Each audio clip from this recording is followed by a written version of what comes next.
来继续要来讲，不管是骑车、赛车，拢爱让行人先过。新北市的淡水，一群人行斑马线要来过大路，一个骑机车看有浪碰，硬要两过，结果差一点共弄到一个民众。这个民众可能嘛惊会去互弄到，就出手甲踏。这个机车是连人带车互踏到。警方讲，这个骑士无让行人先行，会当罚款上悬3600块。已经车顶啊，行人行斑马线要过车路，准备转过来去机车，拢伫遐等。因为伫这个时阵，一台乌多摆想要冲过，险险啊，就弄到过路人。画面放较慢的，佫看一摆，当时这个骑乌多摆人通过路口的时，并无动较慢的，佫想要直接通过，可能去惊到要过大路这个查甫人，这个查甫人就伸手将骑乌多摆人连人带车摔倒在地。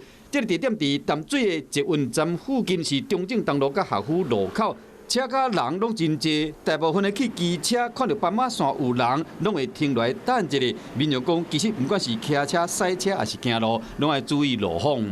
骑摩托车几乎都不太让，不应该这样子的。我们大家互相让一下啦，保护我们自己啦。没办法说一定要车子让我们，我们就先保护我们自己。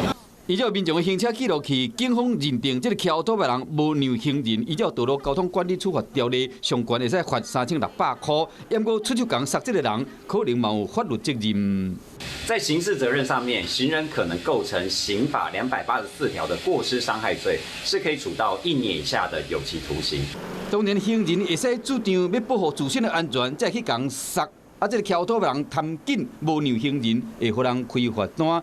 警方呼吁讲，过车路的时，上好大家互相小让一下，安尼较袂发生危险。有事没事赶紧转开华视，还没有订阅华视的 YouTube 频道吗？赶紧按赞、订阅、开启小铃铛，我们华视 YouTube 见。